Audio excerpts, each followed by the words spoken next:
Hey everyone, you are here once again for another campaign diary as we continue the chronicles of the Temple of Elemental Evil. So, when last we left our heroes, in the last episode the party had kind of gotten on the track for this whole elemental plot. They had found some cultists, they had managed to get the cultists to take them to this Master Lareth, in this moat house where they then met up with Master Lareth, and she took them to the Temple of Elemental Evil, all under the idea that Danny is actually this prophet of fire. Of course, Danny is not. He's just playing along. But it made for good kind of funny moments, and it led to them being able to get to the temple pretty easily. So when we picked up this session, the players were in this ritual room where the cleric, who is this person who's kind of running the show, running this whole plot kind of thing, where he's kind of got he's got this ritual circle that he's going to use to open up a portal to the elemental planes. He and Master Cleric left, so the party's alone in here, and they realized, okay, we need to go to each of the 4 towers and shut them down. So at that point, they basically said, okay, we're gonna have Arillo and Kiko go out and just kill cultists, just wipe them out, just take out as many as you can while we kind of distract all the cultists while we head for the towers. And that's what they did. So I said, you give this order, and the two are just like grab their weapons, charge out, you just hear this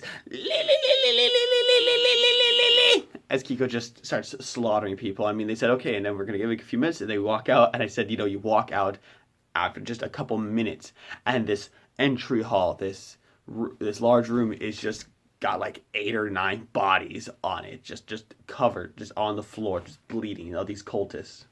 And the party was like, wow, okay then.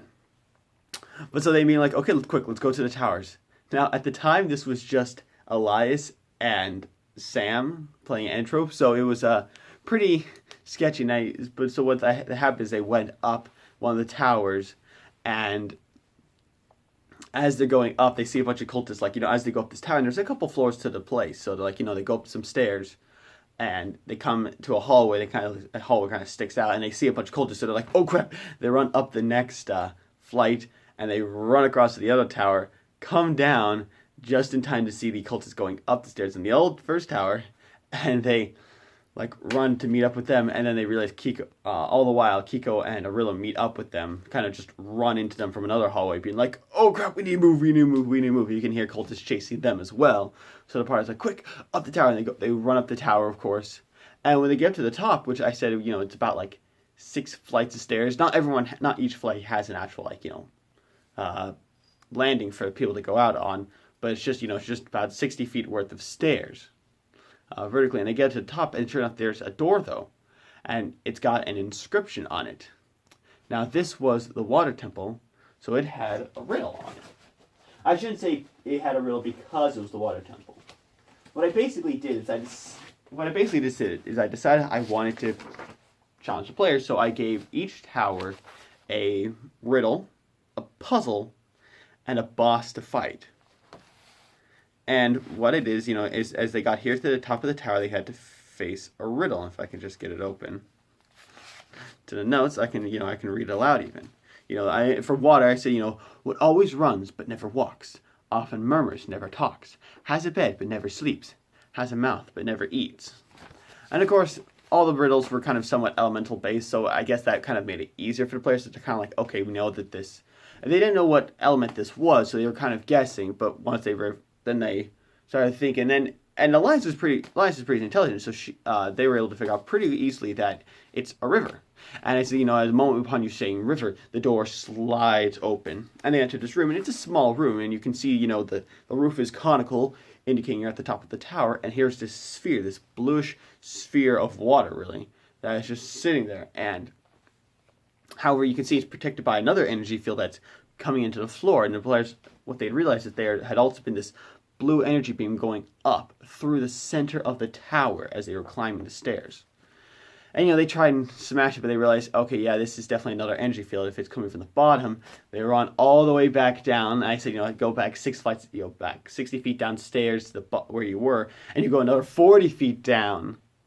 And sure enough, here is a room, and it leads them into this room at the bottom where there's a raised dais, and basically this whirlpool, this vortex of water on this dais. And they dive in, and it takes them into one of the puzzles. Now again, from water, this one, what I did is I described it as, you're in a room full, and there's a table, and there's 3 like glass jars on it. And I basically said, are you guys familiar with the 835 water challenge? And it's basically the idea is there's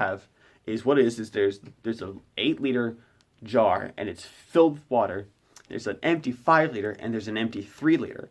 And your goal is to get exactly 4 liters by pouring the water into the various jars. And I won't tell you how they solved it, but once they kind of realized it took a little while for them, and you could see them scratching their heads, but it only took them maybe about 10 minutes, I think, at the absolute maximum, kind of between them kind of being like, okay, we're starting to understand it, and oh, boom, done, 4 liters, and the doors and a doorway opens in the wall, and they walk through, and they come to this rocky outcropping, kind of almost on this lake. This it appears to be kind of some subterranean lake. There's a kind of a cavernous room, and where they fought basically what turned out to be a yeti fish. Now what I did is I basically took one random monster and one random kind of element-based animal, and I did either an elemental monster or an elemental animal kind of thing, and I combined them for each of the bosses, and I gave them various abilities and such, and I gave them like legendary actions, and I even gave them some minions. Now, one of the issues is I gave them elemental minions. I described them as basically being elementals. Now, the problem with this, and then telling them also that basically them finding out that they're minions, is that elementals have a challenge rating of 5, and that the party has just been fighting elementals who have 100 HP, and so it usually takes them a good 5, 6 rounds or so, sometimes to take them out. And because they had been kind of such a challenge, to throw them in as minions was poorly done. The thing you want to be careful with minions is to not choose a monster that the party actually would have a challenge. When you do minions, it's important that you pick creatures that the party could actually feasibly kill more or less in maybe 2 or 3 rounds, maybe at the max, since the party is about 10th level, they shouldn't have maybe more than like 20 hit points, because then in about 2-3 hits, they're definitely dead, in which case you just give them basically 1 hit point. However, I went with elementals, and so the party kind of felt, I think, it was like eating potato chips. It kind of felt good, kind of tasted good, but there really was not much there. If I'd done maybe some like quippers or something like that, just done some fish or something like that, it might have been a little bit better. But since I told them they were kind of water elementals, or more of kind of almost ice elementals, as they were basically these chunks of ice surrounded by water, it probably would have been better. But they defeated it, and it went pretty well, I think, actually. There was a lot of kind of discussions back and forth. There was a lot of, kind of helping each other out. Of course, they had Arillo and Kiko, and that helped. But again, it came mostly down to actually to Entrope and Danny, who showed up to kind of be long distance, because the Yeti fish, of course, would stay out in the water where Arillo and Kiko can't get to him as easily. But so, they killed it, and it kind of warps them, and I described it as like, vortex opens up that warps them back into the vortex from the DS at the bottom of the tower, and they climb back up, and sure enough, now they get to the sphere, and it's no longer protected. And here was kind of something where they didn't really know how they were going to get rid of these spheres. They weren't really sure. They didn't have any real magic, and I didn't really have any solutions. I just wanted them to come up with stuff. So what they basically did is Entrope knows a spell called Grease, and Danny, of course, is a pyromaniac, so what they did is they basically evaporated the water, which, again, since I didn't really have any plans, I wasn't like, oh, you gotta attack with a magical weapon or something like that. I wanted them to kind of come up with their own solutions. That's what I let them do, and so when they came up with a kind of a weird solution that probably would not have worked, I let it happen, because I thought, hey, it's them being creative, it's them kind of joking about, and they're even kind of laughing at this idea of this grease fire, basically, because, you throw water on a grease fire and you're in big trouble, so let's throw the grease fire onto the water. And I let it work, and, and I described, the water just kind of sizzled away, and the temple shakes and tremors a little bit, and they kind of just basically rushed to the next tower over, and basically kind of almost a rinse repeat, if you will, of things. Again, this time they knew they had to go to the bottom first. They rushed into the tower. They go straight to the bottom, and there they are greeted by another puzzle. They of course, I should say, they get to the bottom tower, and there's another DS with this kind of a quicksandy vortex that they go into. And what I liked was, again, they come into another room with a table and such, and here's a scale, and there's 12 coins. And this is another puzzle I found online. That's what I did. Most of these riddles and puzzles, I just went online and found them. I might have tweaked them a little bit, but That was basically, they were basically all from the internet. And what it is, there's 12 coins. One of the coins is imperceptibly heavier. However, the scale will be able to tell. And what you can do, though, is you can only use the scale 3 times. And you got to try and figure out what coin it is. Now, again, I'm not going to tell you what solution they used, but I think it went pretty well. I think they felt good when they solved it. I think they felt Elias basically got it and figured it out in like 2 minutes. So but I think there was still a little bit of kind of, hey, I did this. Of course, they get out. They get out of that room into the next room, and they just kind of, I described it as like, this sandy cavern, and they fought basically what I described as a mummified scorpion mole, or the mummified scorpion mole. Again, something I felt like, mummies might be kind of fun with sand and such, and a scorpion and a mole, kind of earth and such. And this one actually I think went really well. Now, one of the things I did is for both of these monsters, and for all the monsters, I gave them basically ability rewards. Yeah, the party would get XP, but I also gave it so that way a certain player would get an ability. Entrope, upon killing the Yeti fish, he started growing little bits of fur, and he's now got actually 2 horns sticking out of his head, and he actually now has some resistance to cold damage. Actually, he now has resistance to cold damage, and he also gains a second ability, which I gave everybody a second ability when they kind of got the first one that would unlock at some point. And upon killing the Scorpion Mole, the Scorpion Mole had this sand wave ability, which I really liked. It basically shot out this huge wave of sand, and everyone had to make a wisdom save or be blinded. And I set the DC pretty high, and it was nice because it blinded everybody, so everyone was getting disadvantages with a lot of their attacks and such, which I think was a good way to challenge the party. You start removing advantage, and all of a sudden your ability to hit kind of, I won't say it gets cut in half, but it gets reduced, I think, fairly greatly. And after that, I gave, Elias's character, Osborne, got this sand wave, and he's pretty excited about that, having this ability to kind of blind everybody.